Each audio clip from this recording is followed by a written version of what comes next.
Hello and welcome friends to yet another video. In this video, we are going to find out whether for making the pre-deposit payment, the electronic credit ledger balance, the ITC balance can be used or not. इस issue के ऊपर GST regime से पहले भी और GST regime के अंदर भी काफी लिटिगेशन है। टैक्स पेयर का ये मानना है कि there is no requirement to use only electronic cash ledger, we can very well use our ITC balance lying in electronic credit ledger. जबकि डिपार्टमेंट का ये कहना है कि ये जो प्री डिपॉजिट है, it is not a payment of tax and दस electronic credit ledger can't be used, you need to make the payment from cash ledger only. तो इस इश्यू के ऊपर काफी डिस्प्यूट और लिटिगेशन चल रहा है और इसकी जो वजह है वो एक ये भी है कि जो आउटपुट टैक्स की डेफिनेशन है वो काफी रिस्ट्रिक्टेड है। जीएसटी लॉ के अंदर जो आउटपुट टैक्स की डेफिनेशन है वो काफी रिस्ट्रिक्टेड है। तो ये सब हम एक बार देखेंगे कि इस चीज के ऊपर there are high court rulings as well और सीबीआईसी का एक सर्कुलर भी आया है कि ईसीएल को हम कहां यूज कर सकते हैं। तो हम सारा का सारा डिस्कस करेंगे। सो पहले देखते हैं इसमें लेजिस्लेटिव जो जीएसटी के प्रोविजंस है वो क्या कहते हैं। तो इसमें जो रिलेवेंट प्रोविजन है that is sub section 41 subsection 2 जो कहता है, इसमें अमेंडमेंट हुई है इफेक्टिव 1 अक्टूबर 2022। पहले ये कहता था कि the credit shall be utilised for payment of self assessed tax. However post जो अमेंडमेंट है 1 अक्टूबर से, उसके बाद ऐसी कोई कंडीशन नहीं है कि खाली सेल्फ असेस्ड टैक्स के लिए आईटीसी का जो बैलेंस है वो यूज हो सकता है।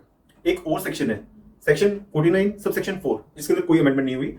ये सबसेक्शन अभी भी कहता है कि ईसीएल में B used for any payment towards output tax. तो ये आउटपुट टैक्स से कोरिलेट करता है कि आउटपुट टैक्स की पेमेंट कर सकते हो ईसीएल से खाली। और आउटपुट टैक्स को डिफाइन किया है सेक्शन 2 सबसेक्शन 82 के अंदर। उसमें कहता है output tax is tax chargeable on taxable supply of goods और सर्विसेज और बोथ। सो ये बेसिकली आउटपुट टैक्स क्या हुआ, जो टैक्स चार्जेबल है ऑन सप्लाई ऑफ गुड्स और सर्विसेज और बोथ। तो आउटपुट टैक्स को ऐसे करके उन्होंने डिफाइन किया है। एक रूल भी है रूल 86(2), वहां पे रेफरेंस है वो सेक्शन 49 का है, सेक्शन 41 का रेफरेंस नहीं है। और 49 जो बात करता है आउटपुट टैक्स की बात करता है।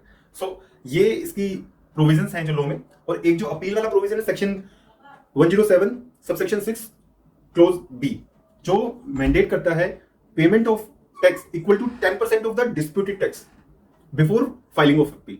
तो ये एक मैंडेटरी रिक्वायरमेंट दिखाता है कि 10% आपको टैक्स पे करना है before filing of the appeal. तो ये सारे के सारे लेजिस्लेटिव प्रोविजंस हैं। इसके ऊपर जो सीबीआईसी का सर्कुलर आया है ऑन 6 जुलाई 2022, वो क्या कहता है, वो कहता है कि ECL can be used for any payment towards output tax as assessed self assessed in the return.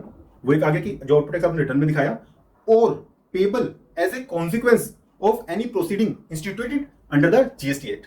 तो ये दो पार्ट हो गए उसके। एक जो आउटपुट टैक्स आपने रिटर्न के अंदर डिक्लेयर किया उसके लिए तो obviously you can use, there is no denial about that fact. और दूसरा क्या गया कि जो आपने पे करना पड़ा as a consequence of any proceeding instituted under GST act, तो उसको भी इसने अलाउ किया अंडर द सर्कुलर। तो प्री डिपॉजिट को स्पेसिफिकली यूज नहीं किया उस वर्ड का, स्पेसिफिकली कोई क्लैरिफिकेशन नहीं है, बट ये उन्होंने क्लैरिफिकेशन दी सीबीआईसी ने अपने सर्कुलर के अंदर। उसका रेफरेंस नीचे डिस्क्रिप्शन बॉक्स में दिया हुआ है। इस चीज के ऊपर 3 हाई कोर्ट की रूलिंग्स भी आई है under GST regime.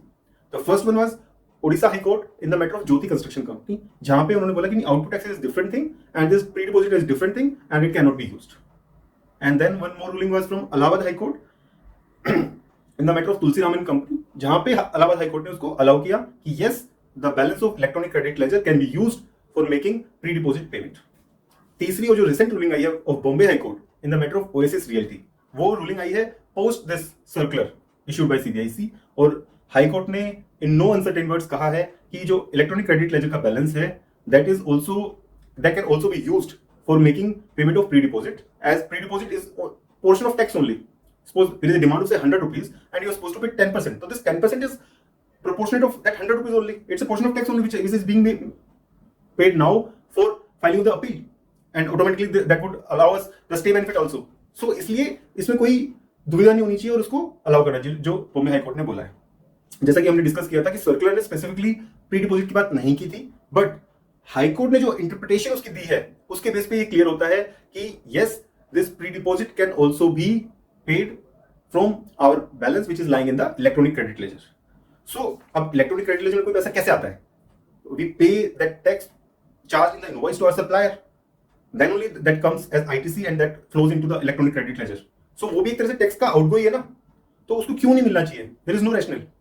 In earlier regime of central excise and service tax also, C-State has issued a circular in August 2014 wherein it was allowed. Yes, you can use your Senate credit for making pre-deposit payment.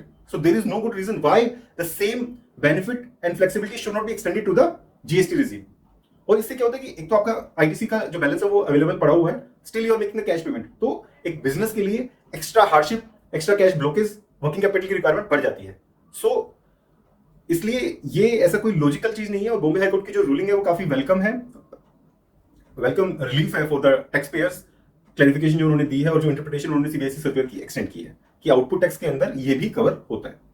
So I hope this video is clear, and now we can use this electronic credit ledger as well for making the payment of pre-deposit.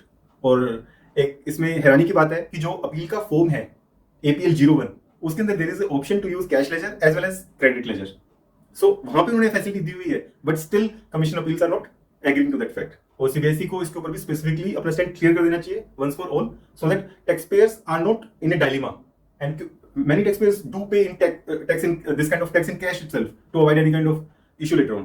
So a clarification from the board would ease the things actually and bring in a clarity on this topic. Thanks for watching this video.